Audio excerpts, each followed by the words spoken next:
بسم اللہ الرحمن الرحیم۔ السلام علیکم ورحمۃ اللہ وبرکاتہ۔ اولاد کی تربیت کے مختلف طریقے۔ بچوں پر حد سے زیادہ لاڑ پیار ان کو سر پر چڑھا دیتا ہے، یہ مناسب نہیں، ورنہ بعد میں ان کی اصلاح مشکل ہو جاتی ہے۔ ماں باپ بچوں کے ساتھ اتنا رعب اور دبدبہ کا بھی مظاہرہ نہ کریں کہ بچے کبھی بات ہی نہ کر سکیں، نہ ہنس بول سکیں اور ہر وقت ڈرے سہمے ہوئے اور خائف ہوں۔ ایسا نہیں ہونا چاہیے، اس سے بچوں کا حوصلہ پست ہو جاتا ہے اور وہ گھر کی زندگی کو ایک بوجھ سمجھنے لگتے ہیں۔ اپنی اولاد کو سچی بات کرنے کا عادی بناؤ۔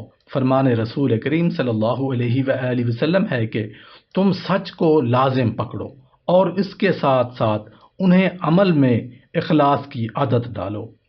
جب آپ اپنے کسی بچے کو دیکھیں کہ وہ کھانے پینے پر اور گھر سے نکلتے وقت بسم اللہ پڑھنا بھول جاتا ہے تو اسے اس کی فضیلت سے آگاہ کریں، کیونکہ ان اوقات میں رسول کریم صلی اللہ علیہ وآلہ وسلم کا عمل یہی تھا کہ آپ اللہ تعالیٰ کا نام ذکر فرماتے۔ چنانچہ عمر بن ابی سلمہ رضی اللہ عنہ فرماتے ہیں کہ نبی کریم صلی اللہ علیہ وآلہ وسلم نے مجھے کھانا کھانے سے پہلے بسم اللہ پڑھنے کا حکم دیا۔ آپ اکیلے کھانا نہ کھایا کریں بلکہ ہمیشہ اپنی اولاد یعنی بچوں کے ساتھ بیٹھ کر کھانا کھائیں۔ رسول کریم صلی اللہ علیہ وآلہ وسلم نے فرمایا، اجتماعی طور پر مل کر کھانا کھاؤ اور اللہ کا نام لو، اس میں تمہارے لیے برکت ڈال دی جائے گی۔ اپنی اولاد کو صفائی پسند بناؤ اور انہیں یہ معلوم کروا دو کہ صفائی رکھنے سے ہی وہ ایمان کی صفت کے ساتھ متصف ہوں گے۔ رسول کریم صلی اللہ علیہ وآلہ وسلم نے فرمایا، صفائی نصف ایمان ہے۔ اپنی اولاد کے ساتھ گالی گلوچ، لعن طعن اور حقارت آمیز کلمات مت بولیں، کیونکہ وہ آپ کے یہی کلمات یاد کرنے کے بعد خود بولنا شروع ہو جائیں گے۔ رسول کریم صلی اللہ علیہ وآلہ وسلم نے فرمایا، مومن بہت طعن کرنے والا، بہت لعنت کرنے والا، فحش گوئی کرنے والا اور بیہودہ بکنے والا نہیں ہوتا۔ آپ کی اولاد میں سے اگر کوئی اچھا کام کرے تو اسے بتلاؤ کہ آپ نے اس کے عمل کو بڑا پسند کیا ہے، جیسا کہ رسول کریم صلی اللہ علیہ وآلہ وسلم نے ابن عمر رضی اللہ عنہ سے فرمایا، عبداللہ بڑا اچھا آدمی ہے اگر وہ قیام اللیل کا اہتمام کرے۔ بچے سے ماں باپ کو محبت تو بے حد کرنی چاہیے، لیکن اپنی اس محبت کا اظہار بچے سے ہمیشہ نہیں کرتے رہنا چاہیے، ورنہ وہ ماں باپ کے اس کمزور پہلو سے کہ میرے بنا نہیں رہ سکتے بہت فائدہ اٹھائے گا، بھاگنے کی دھمکی دے گا اور اپنے جائز و ناجائز ہر مطالبے کو منوا کر رہے گا۔ اکلوتے بیٹے اس سے اور زیادہ فائدہ اٹھاتے ہیں، اس لیے ماں باپ ظاہر میں یہی کہتے ہیں کہ ہم کو تو اچھی عادتوں سے محبت ہے۔ ماں باپ بچوں میں کھلانے پلانے، دینے والے اور برتاؤ میں مساوات رکھیں۔ بچے کو یہ احساس نہ ہو کہ گھر میں نا انصافی ہو رہی ہے، خصوصاً لڑکے اور لڑکی کے مابین۔ ان امور میں فرق نہیں کیا جانا چاہیے، یہ شرعاً بھی بہت برا ہے۔ اگر کسی امتیاز کی ضرورت بھی پڑے تو اس کی بنیاد پڑھنے میں محنت، سلیقہ مندی اور اطاعت و شعر کی بنیاد پر ہونا چاہیے۔ ماؤں کو 7-8 سال کی عمر تک کے بچے کو اپنی نگرانی میں کھانا کھلانا چاہیے۔ یہ طریقہ غلط ہے کہ جاؤ کھانا کھا لو۔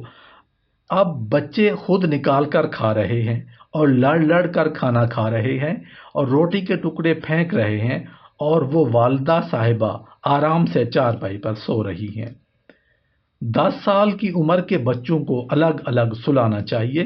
اتنی یا اس سے زیادہ عمر کے بچوں کو ایک ہی بستر پر سلانا صحت کے لیے مضر ہے اور شرعاً بھی ناپسندیدہ ہے۔ بچے کو کھانے پینے کا طعنہ دینا کہ کھاتا تو 2.5 من ہے، پڑھتا نہیں ہے، ایسے طعن نہیں کرنے چاہیے۔ ایسے ہی یہ کہنا کہ کھانا جب ملے گا جب پڑھو گے، اس سے بچے کی عزت نفس مجروح ہوتی ہے، وہ ضدی ہو جاتا ہے، اس کو پڑھنے پر انعام دینے کا وعدہ کرنا چاہیے۔ نہ دینے کی دھمکی بعض بچوں میں بغاوت پیدا کر دیتی ہے۔ بچے کو مجمع میں یا بازار میں مارنا یا برا بھلا کہنا بہت بری بات ہے۔ اس سے اس کی عزت نفس مجروح ہوتی ہے، وہ ضدی ہو جاتا ہے یا پھر بڑے ہونے کا انتظار کرتا ہے تاکہ ڈٹ کر مخالفت کرے اور خاندان کو بٹا لگائے۔ یہ سب غیر معمولی شدت اور سختی کے نتائج ہوتے ہیں۔ اپنے بچے کو کسی کے سامنے کچھ مت کہو، اس سے اس کی بھی عزت نفس کو ٹھیس پہنچتی ہے۔ بچپن میں تو وہ سن لے گا، مگر بڑا ہو کر پھر وہ خود ماں باپ کو کرارا جواب دینے لگتا ہے۔ بچے کو یہ بات بری لگتی ہے کہ کوئی شخص اس کے ماں باپ سے اس کی شکایت کرے، اس لیے اگر کوئی بات قابل شکایت ہو تو ماں باپ سے اس طرح کہیں کہ بچے کو یہ علم نہ ہو سکے کہ یہ شکایت کس نے کی ہے۔ بچے کو بار بار یہ کہنا کہ تم جھوٹے ہو اس کو اور جھوٹا بنا دیتا ہے، اس لیے یہ نہیں کہنا چاہیے۔ ان کی عزت نفس کا خیال رکھنا چاہیے۔ خواہ مخواہ کی مار دھاڑ، ڈانٹ ڈپٹ اور سختی بعض مرتبہ بچے کو ضدی بنا دیتی ہے۔ یہ بھی یاد رکھنا چاہیے کہ بچہ عزت نفس رکھتا ہے۔ بعض بڑے بوڑھے یا رشتہ دار یا ماں باپ بچے کو سب کے سامنے جو یہ کہتے ہیں کہ عادی ہو جاتے ہیں، یہ بچہ بڑا خراب ہے یا بڑا شریر ہے یا بڑا ضدی ہے، اس کی تو بات جانے دو وغیرہ۔ یہ کلمات اس سے تو بچے میں ضد پیدا ہوتی ہے اور غصہ پیدا ہوتا ہے۔ وہ ظاہر میں تو کچھ نہیں کہتا مگر دل میں اس بڑے سے نفرت کرنے لگتا ہے۔ اس لیے اس کی شرارتوں پر تنہائی میں تنبیہ کر دینی چاہیے۔ مہمان، اجنبی یا رشتہ دار یا اس کے دوستوں کے سامنے تنبیہ نہیں کرنی چاہیے۔ بعض بچوں کو اس کی عادت ہو جاتی ہے کہ اگر ان کے ذریعہ کھانے پینے کی کوئی چیز کسی دوسرے کے گھر پہنچائی جائے تو وہ راستے میں اس میں سے کھا لیتے ہیں۔ اس پر تنبیہ ہونی چاہیے۔ گھر میں بھی بچے کو کوئی چیز چھپا کر یا چرا کر نہ کھائیں۔ ان کو اس کی عادت ڈالنی چاہیے کہ جو کھانا ہے ماں یا بہن وغیرہ سے لے کر کھائیں۔ بعض دفعہ بچے دوسرے کے گھر جا کر دودھ، کھانے کی اچھی چیزیں یا اچھی اچھی چیزوں کا مطالبہ کرتے ہیں یا جلد چلنے کو کہتے ہیں یا وہاں کی برائی اور اپنے گھر کی اچھائی بیان کرتے ہیں یا میزبان کے بچوں سے لڑتے ہیں۔ یہ سب بری باتیں ہیں، ان کو ختم کرانے کی پوری کوشش کرنی چاہیے۔ بچے کے ہاتھ میں جو روٹی یا بسکٹ کا ٹکڑا دے دیا جاتا ہے اس کو وہ کتر کر کھاتا ہے، زمین پر گراتا ہے تو نیچے گرے ریزوں کو اٹھا لینا چاہیے، ورنہ اس سے رزق کی بے حرمتی ہوتی ہے۔ اور بچے کو بھی آہستہ یہ سکھانا چاہیے کہ یہ رزق ہے، اس کو نہ پھینکو۔ اللہ پاک ہم سب کو اولاد صالح عطا فرمائے اور اللہ پاک ہم سب کو اولاد کی احترام کرنے کی توفیق عطا فرمائے اور اولاد کو ہماری آنکھوں کی ٹھنڈک کا ذریعہ بنائے۔ آمین یا رب العالمین۔